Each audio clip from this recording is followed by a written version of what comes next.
इसलिए युगों और युगों तक बनी रही शांति। इसलिए एहसान मानो।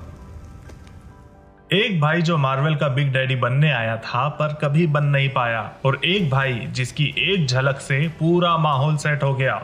मैं बात कर रहा हूँ कैंग और डॉक्टर डूम की। मार्वल ने कैंग को एग्जिट गेट दिखा दिया और डूम की एंट्री के लिए रेड कारपेट बिछा दिए।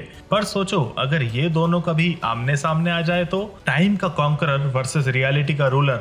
वीडियो शुरू करने से पहले सब्सक्राइब कर दो ताकि मैं केविन फाइगी से मिलके पूछ सकूं कि हमारे मॉन्स्टर को स्मार्ट बॉय क्यों बना दिया। What did you see? A monster.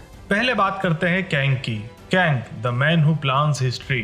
Comic में कैंग का असली नाम है नेथेनियल रिचर्ड्स, 31st सेंचुरी का साइंटिस्ट और रीड रिचर्ड्स का डिस्टेंट डिसेंडेंट। कैंग कभी ब्रूट फोर्स विलन नहीं रहा। उसकी पावर मसल से नहीं, इंफॉर्मेशन से आती है। वो टाइम ट्रेवल करता है, पास्ट देखता है, फ्यूचर देखता है, हर पॉसिबल आउटकम का डेटा कलेक्ट करता है। सोचो, एक बंदा जो वॉर शुरू होने से पहले ही जानता है वॉर का एंड क्या होने वाला है, फिर वो उस एंड तक पहुंचने के लिए पूरी टाइमलाइन को अपने हिसाब से सेट कर देता है। और अगर कभी कैंग हार भी जाए तो कोई बात नहीं, क्योंकि दूसरा कैंग पहले वाले की गलती से ऑलरेडी सीख चुका होता है। इसलिए कैंग का गोल कभी फाइट जीतना होता ही नहीं, उसका गोल होता है हिस्ट्री को लॉक करना।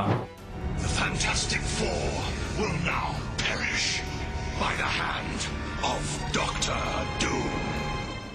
अब यहीं पे एंट्री होती है विक्टर वॉन डूम की, the man who owns reality. Victor Von Doom top tier scientific genius है, कभी रीड रिचर्ड्स के बराबर, कभी उससे भी आगे। पर डूम यही नहीं रुकता। उसकी माँ एक पावरफुल सॉर्सरर थी और डूम ने साइंस के साथ डार्क मैजिक भी मास्टर किया है, जहाँ साइंस और मैजिक साथ में काम करते हैं। और सबसे इम्पोर्टेंट बात, डूम सिर्फ विलन नहीं, वो लेटवेरिया का रूलर है। पावर नहीं अथॉरिटी, केओस नहीं कंट्रोल। कंट्रोल उदय, कंट्रोल।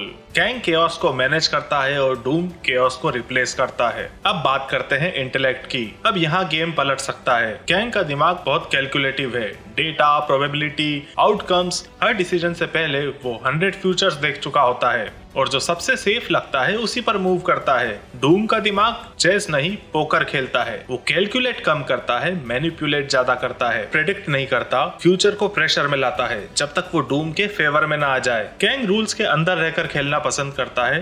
डॉक्टर डूम रूल्स को बेंड भी करता है और तोड़ भी देता है, इसलिए डूम अनप्रेडिक्टेबल लगता है। पावर की बारी, टेक वर्सेस रियलिटी। कैंग की पावर आती है टेक्नोलॉजी और आर्मर से, energy blast, force field, time displacement. पर एक वीकनेस क्लियर है, टेक डिसरप्ट हुई तो कैंग वल्नरेबल हो जाएगा और यही डूम एज ले लेता है। डूम का आर्मर सिर्फ सूट नहीं है, वो कॉस्मिक अटैक सरवाइव करता है, एनर्जी अब्सॉर्ब करता है और मैजिक प्लस साइंस दोनों से पावर लेता है। और डूम का मैजिक, उसने डॉक्टर स्ट्रेंज से टक्कर ली है, मेफिस्टो जैसे डीमंस को आउटस्मार्ट किया है, गॉड्स की पावर चुरा कर यूज की है और सीक्रेट वॉर्स 2015 में डूम बियॉन्डर्स की पावर ले लेता है और बनता है गॉड एम्परर डूम। उस फेज में डूम रियलिटी कंट्रोल करता है, मल्टीवर्स के टुकड़ों से बैटल वर्ल्ड बनाता है और हीरोज और विलन सब उसके रूल फॉलो करते हैं। सिंपल बात, कैंग कभी गॉड नहीं बना, लेकिन डूम बना है और सक्सेसफुल गॉड बना है। डिपेंडेंसी, अब यहाँ पता चलेगा असली डिफरेंस। कैंग डिपेंड करता है टाइमलाइंस पर, टेक्नोलॉजी पर और अपने वेरिएंट्स पर।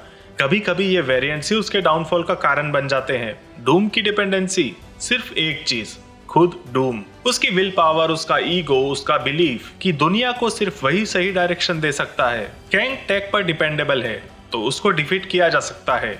डूम का वेपन है कंट्रोल और कंट्रोल का कोई रीसेट बटन नहीं होता। और डूम की मैजिक प्लस टेक का कॉम्बो, उसका अनप्रेडिक्टेबल नेचर और सबसे खतरनाक चीज उसका ईगो, ये तीन चीजें प्रूव करती है कि डूम सिर्फ पावरफुल विलन नहीं, वो मार्वल का सबसे बड़ा थ्रेट है।